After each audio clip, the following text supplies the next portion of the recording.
کچھ کہانیاں ایسی ہوتی ہیں آپ جتنی بار پڑھیں وہ پرانی نہیں لگتی بلکہ کچھ نیا سمجھ آتا ہے۔ ہارپر لی کا شہرہ آفاق novel to kill a mocking bird بالکل ویسی ہی ہے نا؟ بالکل 1960 میں آئی، لیکن محسوس ہوتا ہے جیسے کل کی بات ہو۔ جی، اور یہ ہمیں لے جاتی ہے 1930 کی دہائی کے امریکہ میں، الاباما کا ایک چھوٹا سا قصبہ میکومب۔ ہاں، اور کمال یہ ہے کہ پوری کہانی ایک چھوٹی بچی اسکاؤٹ فنچ سنا رہی ہے، 9 سال کی بچی، تو اس کی معصوم آنکھوں سے ہم اس وقت کی دنیا دیکھتے ہیں۔ اچھا، تو آج ہم اسی ناول پر ذرا گہرائی میں بات کرتے ہیں، اس کے کردار، اس کا ماحول، اور وہ کیا چیز ہے جو اسے آج بھی اتنا اہم بناتی ہے۔ جی بالکل، سمجھنے کی کوشش کرتے ہیں کہ یہ کہانی آج ہمارے لیے کیا معنی رکھتی ہے۔ تو شروع کرتے ہیں اس کے پس منظر سے۔ وہ دور تھا گریٹ ڈپریشن کا، شدید معاشی بحران۔ جی، اور اس کے ساتھ ساتھ خاص طور پر امریکی جنوب میں گہرا نسلی تعصب تھا، بہت زیادہ۔ مطلب انصاف کا حصول، خاص طور پر اگر کوئی سیاہ فام ہو تو وہ تقریباً ناممکن تھا۔ بالکل، اور یہی کہانی کا مرکزی نقطہ بنتا ہے۔ ٹام رابنسن کا کردار، ایک سیاہ فام شخص جس پر ایک سفید فام عورت کی عصمت دری کا جھوٹا الزام لگتا ہے۔ جی ہاں، اور پھر آتے ہیں ایٹیکس فنچ، اسکاؤٹ کے والد۔ وہ وکیل ہیں اور وہ فیصلہ کرتے ہیں کہ وہ ٹام کا دفاع کریں گے۔ اور یہ فیصلہ ہی اپنے آپ میں ایک بہت بڑی بات تھی اس وقت اس معاشرے میں۔ یقیناً ان پر شدید سماجی دباؤ آتا ہے، لیکن وہ پیچھے نہیں ہٹتے کیونکہ وہ سمجھتے ہیں کہ انصاف کا تقاضا یہی ہے۔ ایٹیکس کا کردار وہ مجھے ہمیشہ بہت متاثر کرتا ہے۔ وہ کوئی اونچی آواز میں باتیں نہیں کرتے، بس اپنے اصولوں پر قائم رہتے ہیں۔ صحیح کہا، ان میں ایک خاموش قسم کی اخلاقی جرت ہے۔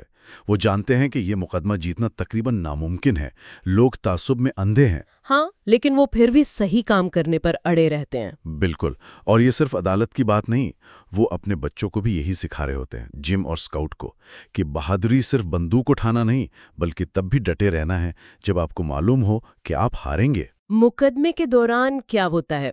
اٹیکس تو اپنی طرف سے وہ تو بالکل واضح کر دیتے ہیں، منطق سے، شواہد سے یہ ثابت کر دیتے ہیں کہ ٹام بے گناہ ہے۔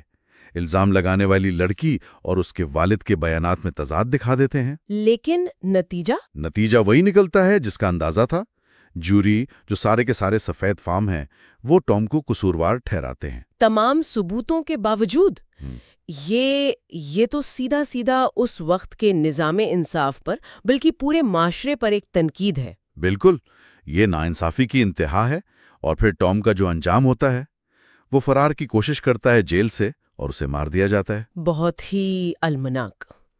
یہ دکھاتا ہے کہ تعصب کس طرح جان لے سکتا ہے، لفظی معنوں میں۔ جی، لیکن کہانی میں صرف ٹام ہی نہیں ہے جو تعصب کا شکار ہے، ایک اور کردار بھی ہے۔ آپ بو ریڈلی کی بات کر رہے ہیں؟ وہ پراسرار سا پڑوسی۔ ہاں، بو ریڈلی، جس سے محلے کے سارے بچے ڈرتے ہیں، جس کے بارے میں عجیب و غریب کہانیاں پھیلی ہوئی ہے۔ کوئی اسے دیکھتا نہیں، بس باتیں بنتی ہیں۔ لوگ اس سے خوفزدہ ہیں، اسے جانے بغیر۔ بالکل، وہ بھی ایک طرح سے معاشرتی طور پر الگ تھلگ ہے، لوگ اسے سمجھنے کی کوشش نہیں کرتے۔ لیکن کہانی کے آخر میں کیا ہوتا ہے؟ وہی بچوں کو بچاتا ہے۔ اسکاؤٹ اور جیم پر جب حملہ ہوتا ہے جی، تو یہ کردار دکھاتا ہے کہ لوگ ویسے نہیں ہوتے جیسے وہ نظر آتے ہیں یا جیسے ان کے بارے میں مشہور کر دیا جاتا ہے۔ بو ریڈلی بھی ایک طرح سے معصوم ہے۔ تو یہیں پر وہ موکنگ برڈ والی بات آتی ہے نا؟ بالکل، اٹیکس بچوں کو سمجھاتے ہیں کہ موکنگ برڈ کو مارنا گناہ ہے۔ کیونکہ وہ صرف گاتے ہیں، وہ خوبصورتی پھیلاتے ہیں، کسی کو نقصان نہیں پہنچاتے۔ تو ٹام رابنسن اور بو ریڈلی، یہ دونوں کردار وہ موکنگ برڈز کی طرح ہیں، معصوم جنہیں معاشرہ نقصان پہنچاتا ہے۔ درست۔ تو بنیادی موضوعات اگر ہم دیکھیں، نسلی تعصب، ناانصافی، پھر بچپن کی نظر سے دنیا کو دیکھنا، وہ معصومیت کا ختم ہونا، اور اٹیکس کے ذریعے اخلاقی جرت کا سبق۔ جی، اور شاید سب سے اہم، ہمدردی، ایمپتھی۔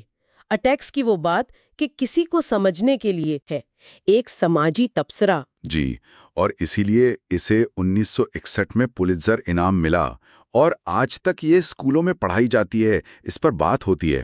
کیونکہ اس کے جو بنیادی پیغام ہے وہ آج بھی اتنی ہی اہم ہے۔ بالکل، انصاف کے لیے کھڑا ہونا، دوسروں کے حالات کو سمجھنے کی کوشش کرنا اور معصومیت کا، کمزور کا تحفظ کرنا، یہ چیزیں تو کبھی پرانی نہیں ہو سکتی۔ ایٹیکس فنچ کی وہ بات، وہ واقعی ہمیشہ یاد رکھنے والی ہے۔ تم کبھی کسی انسان کو صحیح معنوں میں نہیں سمجھ سکتے جب تک تم اس کے نقطۂ نظر سے چیزوں کو نہ دیکھو، جب تک تم اس کی جلد میں داخل ہو کر اس میں گھون پھر نہ لو۔ تو آج کے لیے شاید سوچنے کی بات یہی ہے کہ ہم اپنی زندگیوں میں، آج کی اس دنیا میں جہاں اب بھی تعصب اور ناانصافی کی کئی شکلیں موجود ہیں، ہم ایٹیکس فنچ جیسی وہ خاموش ہمت اور ہمدردی کیسے پیدا کر سکتے ہیں، اسے اپنی زندگی کا حصہ کیسے بنا سکتے ہیں؟ جی، یہ ایک بڑا سوال ہے، اور شاید اس کا جواب ہم سب کو اپنے اندر تلاش کرنا ہے، اپنی روزمرہ کی زندگی میں اپنے فیصلوں